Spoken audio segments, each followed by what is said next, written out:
Bob Dillinger, the public defender for the 6th Judicial Circuit, which is Pinellas and Pasco counties. And a major report came out recently where it singled out 4 counties in Florida for having excessive death penalty judgments, and Pinellas was one of those counties, as was Hillsborough. What causes that to happen? Why is that happening in Pinellas County? What can we do about it? Well, I was a little confused by it actually, because it talked about 5 death penalty cases over 5 years, which is obviously 1 a year. The normal statistics that we get is that 40% of the death cases come out of Duval County. So I don't know how Pinellas got on it. Hillsborough was 4, Hillsborough was 6, Miami-Dade was 4. Compared to the numbers that we've heard come from particularly the northern part of the state, our numbers are low. Now, I certainly don't favor the death penalty in any situation, actually. But I don't know why 1 a year is considered so outrageous. Assuming that that would be a lot, is there anything that could be done to reduce that? Oh, absolutely. As the jurors become more and more aware of mental health and substance abuse issues, but the real issue that Florida needs to address is unanimity in the recommendation of death. Almost every one of those cases did not have a unanimous recommendation of death, and Florida and Alabama are the only 2 states in the union that do not have unanimity. And hopefully we're going to have it shortly after the Florida Supreme Court rules on the issues that just are in front of it right now.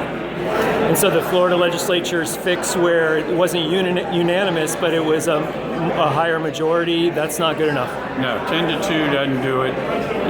All other verdicts in the United States are unanimous. Why it would not be unanimous to recommend the execution of a fellow citizen, why that wouldn't be unanimous really makes no logic.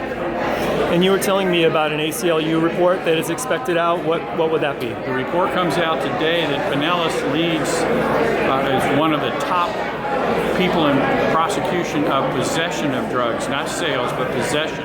And that the largest offense for which people are arrested in the United States is possession of a drug. And the report from the ACLU recommends treatment rather than criminalization. When you say top, you mean more people are arrested here in Pinellas?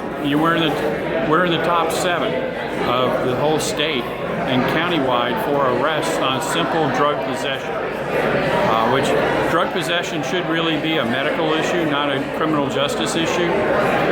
But when you see the statistics that the report has in there, it's really it's shocking that we spend so much of our resources in jails, prisons, and drug courts, etc., on criminalizing a medical issue. But the county and some cities are doing things to decriminalize. What can be done to help? We have to do more of that. We certainly don't, if it's against the law, we can't ignore it, but we can treat it in such a way that we help the person. It's an addiction issue, it's a medical issue.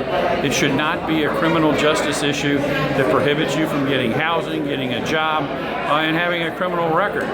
We need to address it in a way that treats the real issue, which is addiction. Thanks so much for your time. Thank you.